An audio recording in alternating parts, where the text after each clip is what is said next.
Welcome back to the road to 2000. How's everyone doing? Guys, I gotta be honest, I need a win today. I've been playing poorly recently, and this is the game. If I lose this game, I'm going to probably not play chess for a while. I'm just kidding. That's not really me. I will play chess even if I win or lose. I'll just be a lot more sad if I lose. Unfortunately, I'm already out of theory in this position. So we got to think on our feet now. Like e6, d6 are probably okay. Let's go for e6. Okay, and we get this move e5. All right, so what I'm wondering is if we can go knight c6 so that if knight takes, we can take this pawn. Don't want to spend too much time, so I'm just going to do a quick look at checks and stuff. Oh, maybe we want to play d6 actually already to trade off our d pawn. The d pawn's usually like a weakness. Do I want to play d5 even? Just take the center? I kind of like d5. So if he plays en passant, it's the same as sort of if we had played d6. And if he doesn't, then we have a nice pawn in the center. Okay, and now we got to play knight c6, I'm sure. Knight gets pinned. Now we shouldn't run into trouble on this diagonal because our bishop is still in the pawn chain, so we can defend this a couple ways. I'm going to play bishop d7. Now the only problem with bishop d7 is our queen loses sight of this square. I don't think I need to be concerned about that. Takes. All right, now do we play bishop takes or pawn takes? I'm going to play pawn takes. Our bishop is looking a little sad right now, but we can play c5. What's the tempo count? 1, 2, 3. And we have like 0.5. Okay, so I might need to play a developing move here. And I don't think white can stop me from playing c5. Okay, now what happens after h6? Trying to kick the bishop, probably bishop h4. Now this is also interesting. Takes. All right, I think this works. This is where I'm gonna learn something the hard way, I'm sure. Okay, so they do go for this. We have to take the queen, otherwise, we're down a queen. Okay, knight takes, and now I think we just have to play rook takes. I was looking, I didn't see any infiltration that this knight can do, so I think we're okay. We could probably play c5 next as well. Kick the knight further, open up this bishop again. c3, what's the idea there? So I want to play like rook b8 attacks this pawn. If the pawn pushes, this pawn is a weakness. And so are the dark squares. The thing is, I need to get this rook involved and this bishop involved. Now, I don't see much that white can do in this position, so I might just play a move like bishop e7 to stay flexible. Maybe this can give us another option when we play f6. Yeah, this is the natural move. Could the knight go here? Is that a problem? I might actually play a5 to take this square away. What am I talking about? That's not how the knight moves. I think I need some sleep. It does stop b5, but that wasn't a problem. Ridiculous. Okay, we need to play c5 anyway. If the knight goes here... What have I done? What have I done, everybody? And then this square's weak.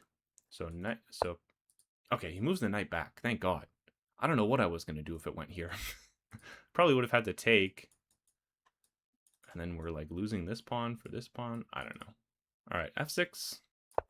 I think we're overdue to play f6. f4, maybe we castle. Pawn takes, I'm happy. This is a much nicer diagonal than this diagonal. Okay, this square. Don't think I'm worried if the knight goes here. So let's go for this idea. If the rook moves, we can take this pawn. I could also go for like takes. I guess then the knight could take. But I was thinking if the rook takes, then we take here. The knight takes, that can't be a good square for the knight. So maybe we play this next. Can we attack that knight? So, okay. So we take here. If he takes back, we attack the knight, and then we win the pawn, I think. I guess the only issue, we'd have to take this rook first because otherwise they can take our rook. Okay, so I think we take here. A funny move is probably knight takes, so that if I play here, I just want to make sure the rook can't infiltrate. It looks like we're safe. But yeah, I was thinking if the knight takes, that actually defends this knight, so this bishop move wouldn't do anything. Maybe this is the move. Actually, then we have check. And then we take. So, check. Then we take here. Just want to make sure there's no tactics. We have a 5-second increment, as always. This pawn is loose now. So is this pawn. I don't think that does anything. I'm going to take this pawn.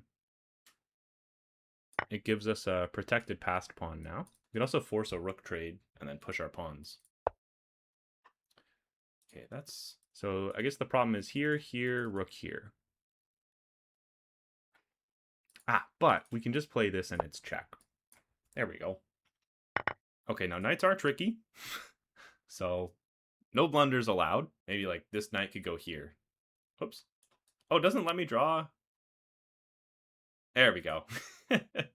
My opponent plays here. I think we're in trouble. Okay. So how do we do this efficiently? Let's play here. We'll just try to cut off squares. This pawn we can take at any time. So preventing this pawn from pushing. So if I go here and here, I'll probably take here then, and then push the pawn. I think this is good. This knight's too far gone. Maybe the knight can go here, actually, attacking this pawn. I think our king is too close to this pawn. Like I was thinking knight here, takes. And if the knight moves out of the way, our king will be in time to stop this pawn. And then our pawn is too dangerous anyway in that position. So yeah, let's take here. This pawn has no real future anyway. I guess it has to go here. Then I think we do this trade. And there's too many pawns. So yeah, I think we play here. And if he takes my bishop, that's totally fine. We'll go here. This pawn's going, and the knight can't stop everything. Okay, which pawn to push? I'm going to start with this one. So this pawn's defended, and then we can push this pawn. King's pretty restricted, I would say. And then we can go here and push the pawn here. We might actually have a faster win. This is check. King can go here, here. King maybe goes here. Okay, let's stick with our original plan. And if the king takes this pawn, we push this pawn. So a2. So like I said, if the king takes, we push here. And we should be winning. Make sure it's not stalemate. These pawns have plenty of moves left.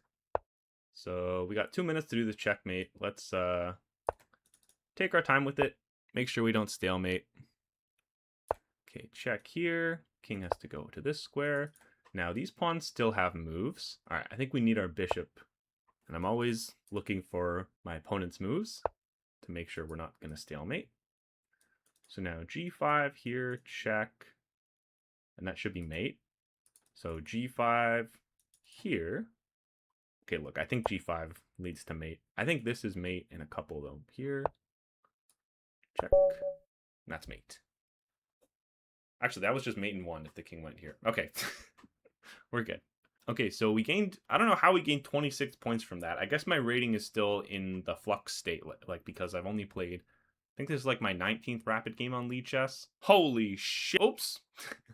Holy guacamole. Holy smokes. Guys, I played with 97% accuracy, which is actually insane. I don't think I've ever played a game that good. And it's not like usually when I have a high accuracy game, it's because my opponent like blundered a piece early on. But this is a genuinely one of my best games ever. Probably is my best game ever. It was also like a 43 move game.